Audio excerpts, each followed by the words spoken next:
Hello everyone, I'm back with another video and today I'm going to teach you about upgraded sentences and vocabulary. Let's get into it. And take in mind that upgraded sentences and vocabulary is an amazing way to increase your variety within your writing and to make it more interesting or add suspense or basically make writing. But as amazing and professional sounding as only having upgraded sentences may seem, having too many long sentences makes distance with the reader and removes suspense, which is something you would want to avoid doing. Because if it removes suspense, it's not going to have as many build-ups, which doesn't make your book or writing as exciting. And causing distance with the reader means that your reader will feel bored. Now, here are some examples of simple and upgraded sentences. So, simple sentences. His bag was put on the floor. So, now we're going to take a look at the upgraded sentence.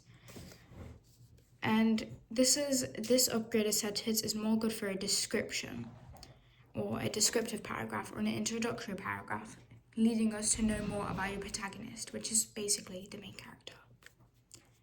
Exhausted from being out all day, he finally reached his apartment. He carelessly took off his shoes, not bothering to put them back. Once he reached his room, he tossed his bag aside and hurled himself on the bed. This one was just any basic descriptive sentence.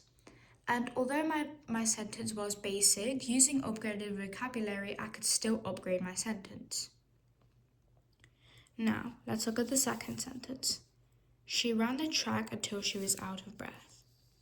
She ran and ran until her legs couldn't take it anymore, her heart beating fast like the pause followed by the rhythm of her jagged breath failing to fully reach her lungs. So, what we learned from this is that I used basic techniques like repetition, where it says she ran and ran, and then until her legs couldn't take it anymore. So, despite her being a human being, her legs are not the human being. But when you describe something with irritation or with frustration or tiredness, you would usually say something like, "Oh, I can't take it anymore." Now, your legs can't say that because your legs are not human beings. So using until her legs couldn't take it anymore describes her legs being tired using personification. Her heart beating fast like a pulse followed by the rhythm of her jagged breath is a metaphor. And these basic techniques combined can upgrade my sentence. So upgraded sentence is not always about having the most complex, out of the ordinary sentence in the world. All it means is just combining a few basic techniques to make something really big. And number 3. I couldn't decide between the two belts. How bland does that sound? Meanwhile, this is fairly basic, and I would highly recommend a structure like this for amateur or beginner writers. I held the white one in my hand and the pink one in the other. How could I have decided? It's a simple sentence, but using a rhetorical question can really upgrade your sentence, especially if you're doing something like you're trying to make it seem like the main character is writing as if the reader is the main character. So, for example, your main character describes himself using words or pronouns such as I, me, my. Then a rhetorical question could actually help you a lot in your writing because it can make it seem like your protagonist isn't trying to make themselves seen for the audience, but it's making the audience acknowledge them, which in my personal opinion is really good. Now, here are some upgraded vocabulary you can use in your sentence, and I will help you put them into context and where is best to put them in context, because as good as some words are, they are very tricky to use or they're most commonly used incorrectly. So, a dotted or a splotchy pattern could be described as dappled. as dappled most commonly means something that is spotted. So for example, if someone was wearing a polka dot dress, I could say that's a dappled pattern. So I'll write a different example to the dress one. So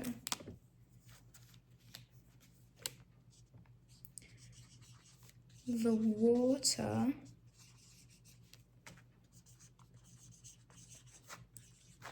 had sun rays that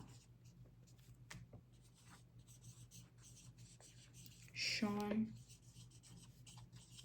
and dappled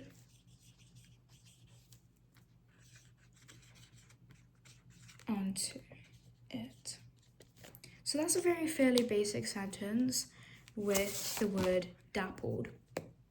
Dappled is one of those easier words to use despite being a word that might seem tricky at first. And for someone who might not know the word dappled, it might be tricky to use.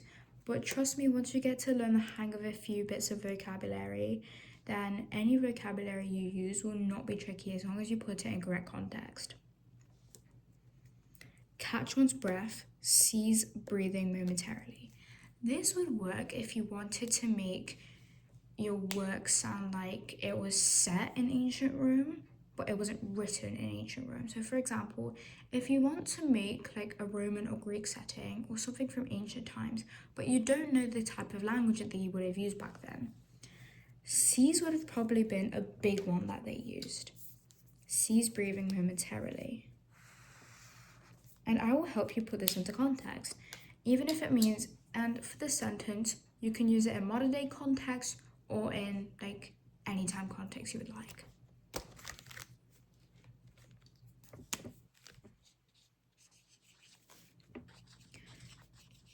The soldiers marched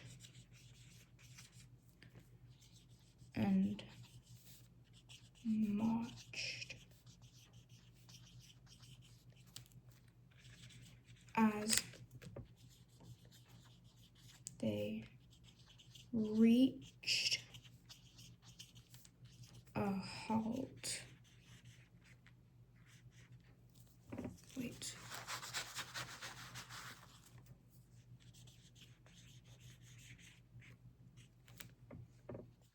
They took a moment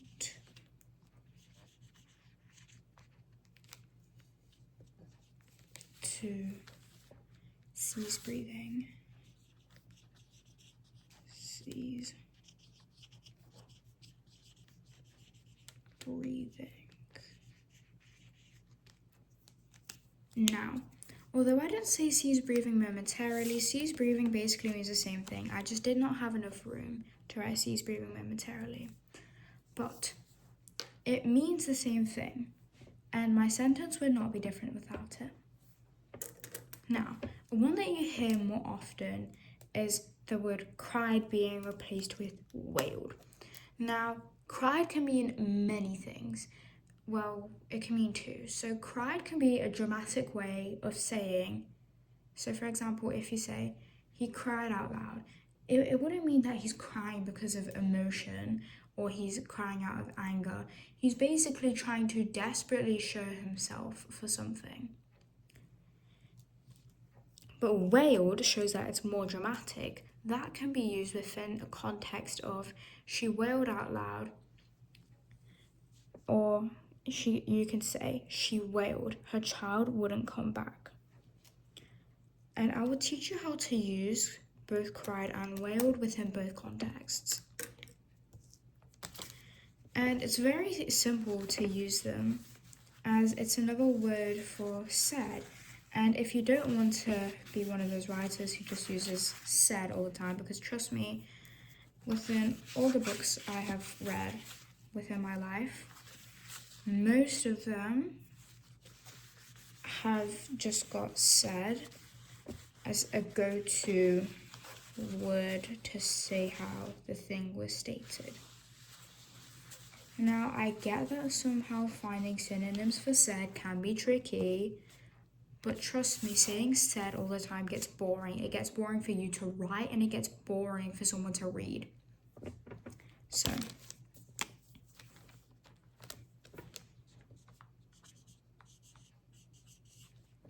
why won't you give me my iPad back?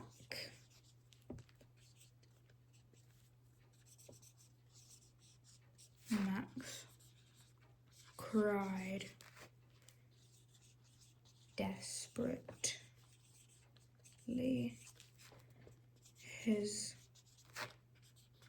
voice cracking and his lip trembled with emotion.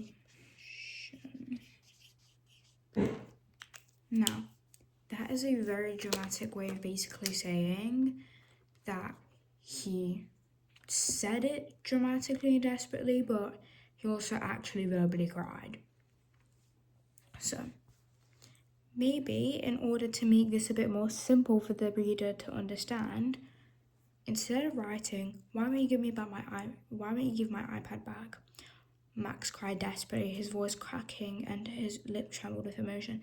Although that is a very good thing to say, it takes a long time to process and read. Oh wait, he's both crying and crying. That doesn't make sense when you think of it. So instead you can use wailed. But you have to be careful if you want to use both crying and wailing in the same sentence. So for example, you can write, if I use the Max example again, why won't you give me back my iPad? Max cried desperately before he started to wail on the floor like a child. Now that is a much better way of saying it, and it also sounds just as good as the other one. Why won't you give me back my iPad? Max cried desperately before he started to wail on the floor like a child. This also implied that he both cried and cried, but instead of just saying cried and cried, you can say cried and wailed. So these are both ways to write them. Now, wailing is a much more dramatic way of crying. It's a way that you would only depict if something really bad happened. Like if you wanted to make, you wanted your thriller to suddenly have a very sad paragraph. You could use wailed. Now, screamed and shrieked. These are both very similar, but like one has more depth. The shriek is more high pitched than the scream. The scream is just there to fill volume, although the shriek is there for pitch. Now, I will teach you how to use both. They are very similar to use, and both can be used either way because they are synonyms. I will also tell you how to avoid using certain words, like said, in this lesson.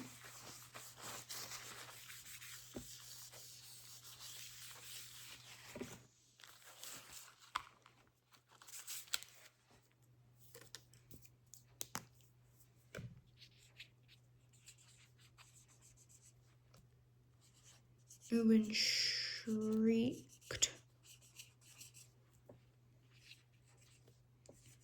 on the top of his lungs.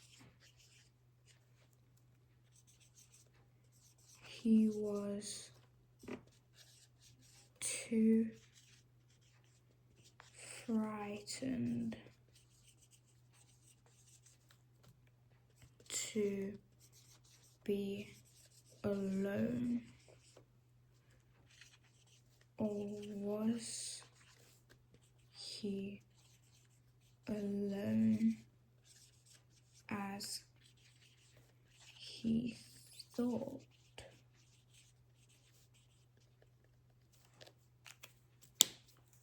Now, I can just depict this sentence for you. Owen shrieked at the top of his lungs he was too frightened to be alone. Or was he alone as he thought? This makes the reader question it. This makes them want to keep reading because they want to know if Owen was actually alone or not. They want to know what happened to Owen in the end. But if you kept on going on about how Owen was scared, instead of saying why he was scared or what happened to make him scared, or even if he was just being paranoid or not, then the reader's going to get bored eventually. And it's important that even with your used upgraded vocabulary and sentences, then you still need to be using suspense and you can't be using too long of sentences. This, if you actually decided to type it out or write it on a piece of paper, probably would take around like 2 lines to the maximum, okay? Now, before you say anything, like how do I not use certain words like said, there are so many synonyms out there. If you don't have a thesaurus, you can either look it up or you can comment down below and I can teach you. But I will teach you how to not use said in speech now, because said is probably one of the most annoying words ever, and it's okay to use it once or twice in like a page, but any more than that, then it just starts to get boring. And if you have too many alternations of the word said, then it just thinks like it's too complex. It's taking too long to read. So I will teach you how to have a correct balance of both simplistic vocabulary and sentences and both long vocabulary and sentences. Now, if you want to write a sentence that is really long or a descriptive bit of writing that is really long, but you still want to continue your paragraph, I would like you to try and make a short sentence. For example, if you're writing about a forest scenery,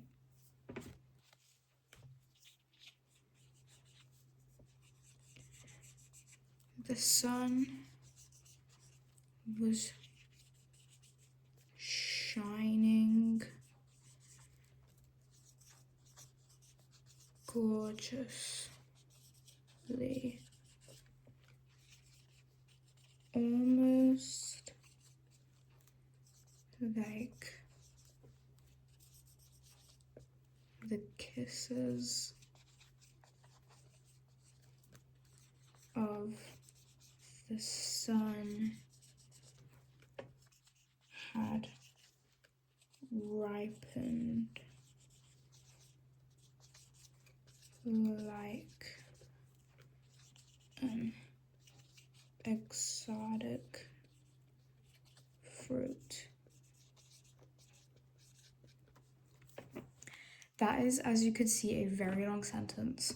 Okay, I'm admitting to thinking that it is long. The sun was shining gorgeously, almost like the kisses of the sun had ripened like an exotic fruit. That is a long sentence and it is complicated. So, well, not as complicated, but you get what I mean. So I'm going to pair it with a shorter, simple sentence. It was like seeing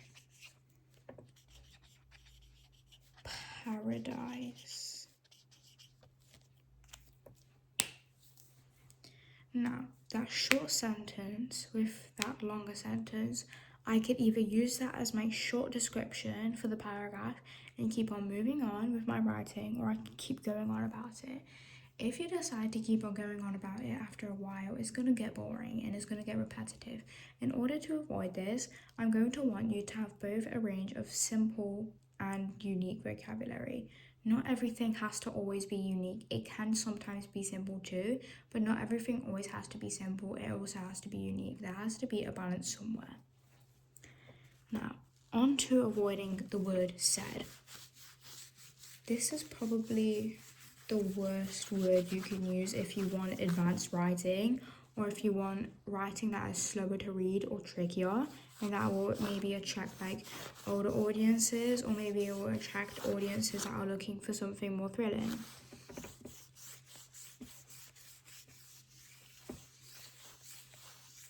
So for simple statement speech, if you want to start it, you might have to use the word said, but you don't have to. You could use commented, and maybe you can use replied for whoever replied. So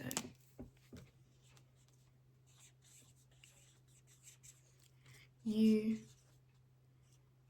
can match with us if you like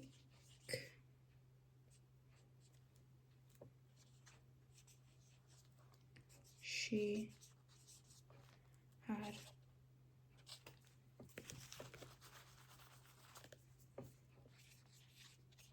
offered. Now, if you want to keep going with like she had offered, she had commented type after your speech, you need a comma and put your punctuation inside the inverted commas. The amount of times I have seen punctuation outside of inverted commas because of a silly mistake, it is wild. So just keep that in mind. No.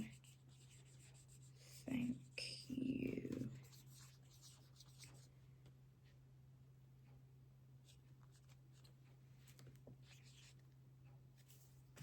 So instead of just using she for like two people, maybe try use the other girl or the other person if you don't know the names of your characters yet. But if you do know the names of your characters, don't just call them she or refer to them as their pronouns all the time, because that makes it repetitive and that just makes your work uninteresting. Because as good as repetition can be, if it's a word like, I don't know, running, or if it's a word like, if you feel trapped and you want to make the reader also feel trapped, you could say, she was trapped, trapped, trapped. All around her, the walls just seemed to enclose and become smaller and smaller. That would use repetition, but using just pronouns repetitively as repetition is not the same. It's just worse. No, thank you. The other girl replied.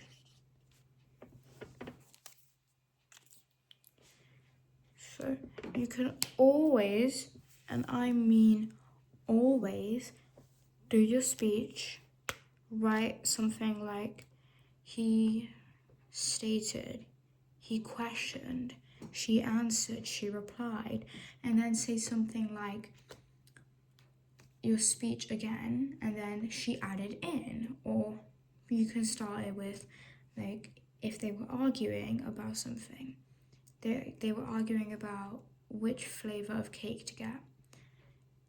One could say, get this flavor, but the other could say, no, I don't like that flavor. And then you could say, they replied, and then say, on the other hand, like directly to the other person, on the other hand though, we could get it, for example.